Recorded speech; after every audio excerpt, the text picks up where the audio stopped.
Mining channel में आप mining technician, mining technique और माइन ऑपरेटर को स्वागत है।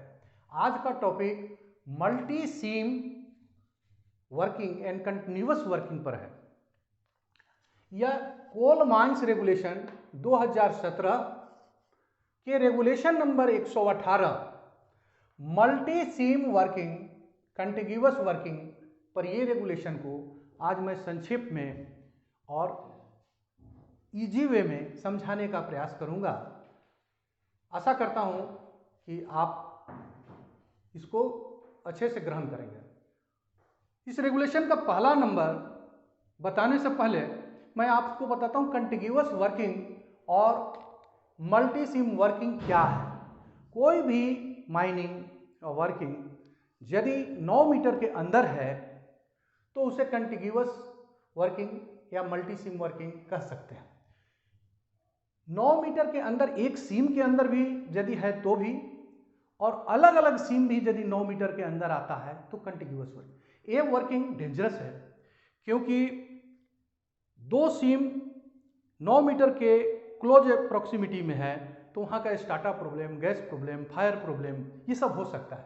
इसीलिए इस वर्किंग को अलग रेगुलेशन नंबर 118 में बताया गया है। इसका पहला point, no work in upper seam to avoid collapse in lower seam. कोई भी कंटिन्यूअस वर्किंग या मल्टी सीम वर्किंग जो 9 मीटर के अंदर है उसके अपर सीम में कोई काम नहीं करेंगे, क्योंकि लोअर सीम अवॉइड होने का, लोअर सीम में फॉल होने का चांस है, तो उसको हम अपर सीम में काम नहीं करेंगे। दूसरा point, no work in multi और continuous seam without permission of chief inspector of mines. कोई भी वर्किंग कंटिन्यूअस या मल्टी सीम में करना होगा या सेक्शन में करना होगा तो विदाउट परमिशन हम चीफ इंस्पेक्टर ऑफ माइंस से नहीं कर सकते। ये परमिशन लेने पर subject to such condition as he may specify, मतलब इस परमिशन में जो कंडीशन दिया हुआ उस कंडीशन को पालन करते हुए हम इसको वर्किंग करेंगे। Third position, application. ये वर्किंग के परमिशन के लिए एप्लीकेशन देना है। एप्लीकेशन में क्या क्या देंगे ये नीचे दिया हुआ है। A point, 2 copy plan, working layout, वो 2 कॉपी जो प्लान देंगे उसमें जितने जो वर्किंग है उसका लेआउट मेंशन रहेगा। बी, सेक्शन ऑफ सीम, कई सीम है तो वर्टिकल सेक्शन में उसको हम दिखाएंगे, section of seam. C, depth of seam from surface, surface से कितना डेप्थ है उस सीम को हम दिखाएंगे। D, rate and direction of dip of seam, rate and direction of dip of seam, यदि सीम के डीप का रेट क्या है और डायरेक्शन किधर है इसको भी दिखाएंगे। ई, प्रपोज्ड डायमेंशन, यह डायमेंशन है, proposed dimension of pillar and gallery. जो हम डेवलपमेंट करेंगे या डिपिलिंग करेंगे तो उसमें पिलर और गैलरी का डायमेंशन भी हम दिखाएंगे इस परमिशन के लिए। एफ, पार्टिंग थिकनेस, दोनों सीम या दोनों वर्किंग के बीच कितना पार्टिंग है इस पार्टिंग को हम दिखेंगे। ये फैक्टर मजबूत है, पार्टिंग यदि ज्यादा है तो हमारा स्टेबल रहेगा। तो ये तीसरा पॉइंट है। चौथा पॉइंट जो है, if seam inclination less than 30 degree from horizontal, यदि कोई सीम का इंक्लाइनेशन हॉरिजेंटल से 30 डिग्री कम है तो वर्किंग कैसे करेंगे, ये तरीका चौथा पॉइंट में लिखा हुआ है। Pillar over pillar, gallery over gallery, माने सुपर इंपोज होगा, गैलरी के ऊपर गैलरी होगा, पिलर के ऊपर पिलर होगा। ये चौथा पॉइंट में वर्किंग का तरीका है। पांचवा पॉइंट, दोनों के बीच का पार्टिंग हर हाल में नॉट लेस देन 3 मीटर रखेंगे, और subject to such condition chief inspector may relax, इस पार्टिंग को चीफ इंस्पेक्टर कम कर सकता है, उनका विशेषाधिकार है, कम कर सकते हैं या बढ़ा सकते हैं, या साइंटिफिक स्टडी से इसको कम भी करा सकते हैं पार्टिंग को, या बढ़ा भी सकते हैं। अब मैं आपको ये वर्किंग के बारे में दिखलाता हूं। दो सीम, जैसे मान लीजिए एक सीम है और दूसरा सीम ये है, ये मान लीजिए 3 मीटर है, ये 3 मीटर है, ये 3 मीटर है, ये 3 मीटर है। टोटल ये 9 मीटर के अंदर यदि पड़ता है, यदि मान लीजिए 6, ये मान लीजिए 6 मीटर है, ये दो अलग अलग सीम है, 6 मीटर पार्टिंग है। तो अब ये फर्स्ट वर्किंग जो है सेकेंड वर्किंग के 9 मीटर के अंदर आ गया, तो ये सीम और ये सीम दोनों अलग है। ये कोल सीम हुआ, ये कोल सीम हुआ, दोनों अलग है, लेकिन 9 मीटर के अंदर है, तो ये कंटिग्यूअस कहलाएंगे। तो यहां पर जो हम पिलर बनाएंगे, ये जो गैलरी बनाएंगे, इसके ऊपर ही गैलरी होना चाहिए, और जो यहां पर हम गैलरी बनाएंगे इसके ऊपर में गैलरी होना चाहिए। अब मान लीजिए ये गैलरी है, ये गैलरी बना लीजिए, ये फ्लोर हो गया और ये रूफ हो गया, और ये आ गया, ये वर्किंग है, ये डेवलपमेंट वर्किंग दिखा रहे हैं। तो कंटिग्यूअस वर्किंग के आधार पर हम पिलर ओवर पिलर, ये फर्स्ट नीचे वाला का पिलर है,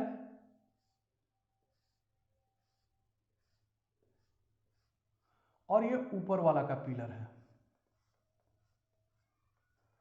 ये ऊपर वाला पिलर। तो गैलरी ओवर गैलरी और पिलर ओवर पिलर, ये दोनों जो है, ये दोनों जो है, ये चारों गैलरी है, ये क्या है, गैलरी है, और ये है पिलर, ये है पिलर। तो फर्स्ट तो ये। दूसरी बात इसमें जो पहला पॉइंट है, नो वर्क इन अपर सीम। अपर सीम में हम ऐसे काम नहीं करेंगे कि नीचे के सीम में फॉल होने का डर रहे, ये पहला पॉइंट है। अब दूसरा जो सेक्शन है कि यदि एक ही सीम है, ये मोटा सीम है, मान लीजिए ये 9 मीटर का सीम है, 9 मीटर का सीम, तो 9 मीटर का सीम है, तो ये फर्स्ट सेक्शन हम टॉप में चलाए, ये 3 मीटर, और दूसरा हम चलाए, ये 9 मीटर सीम है एक सीम, और दूसरा हम चला रहे हैं मान लीजिए 3 मीटर, तो ये 6 मीटर का पार्टिंग, 6 मीटर का पार्टिंग है। ये parting not less than 3 meter, यहां पर 5वां पॉइंट में है। तो ये चीज को देखना पड़ेगा। अब आप लोगों के बीच कुछ स्पेशल सावधानियां जो है, जो रेगुलेशन में मेंशन नहीं है लेकिन सर्कुलर वगैरह में मेंशन है। दो कंटिग्यूअस वर्किंग चल रहा है, मान लीजिए ये फर्स्ट है, ये सेकेंड है, तो बोलता है दोनों सीम या दोनों तल्ला, दोनों सेक्शन जो है वो एक ही ओवरमैन के अंदर रहेगा। फर्स्ट बात, क्योंकि ऊपर का कंट्रोलिंग कहां चला रहे हैं, एक पिलर, फर्स्ट इसका पॉइंट है सेम ओवरमैन, सेम ओवरमैन, सेम ओवरमैन इसलिए रहेगा कि दोनों का सुपरविजन करेगा। अपर section one pillar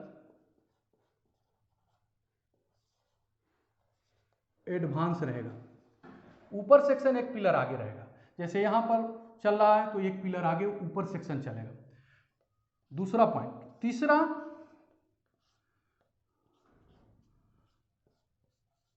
alternate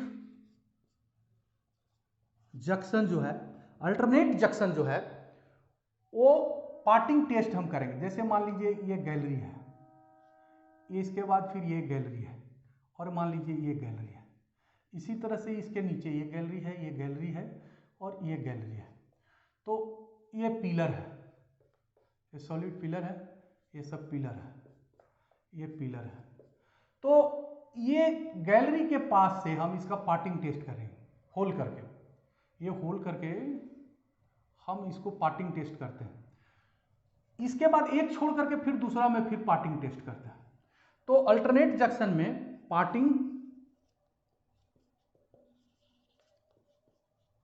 test borehole द्वारा करके करते हैं। चौथा, दोनों सेक्शन को सुपरविजन एक ओवरमैन करेगा, तो दोनों को आने जाने का एक रास्ता होना चाहिए। तो इसमें स्टेपल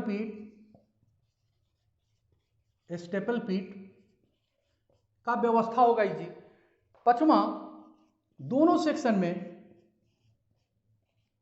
टेलीफोनिक कम्युनिकेशन होगा,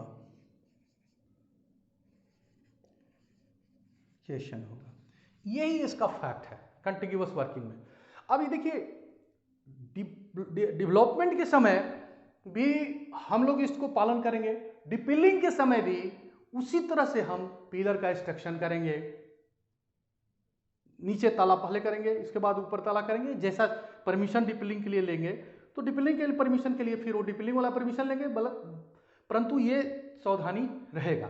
डिपिलिंग में एक फैक्ट है कि कभी कभी नीचे ताला काम किया हुआ, ऊपर में जो ट्रांसपोर्टिंग लाइन है तो ट्रांसपोर्टिंग लाइन सैग हो जाता है, उसका ग्रेडियंट डिस्टर्ब हो जाएगा, या कभी सपोर्ट जो है सपोर्ट गिर जाता है। बार बार यदि ऊपर ताला का सपोर्ट गिर रहा है तो इसका मतलब हम समझें कि जो पार्टिंग है वो सैग हो रहा है। तो ये सब प्रॉब्लम इसमें आता है।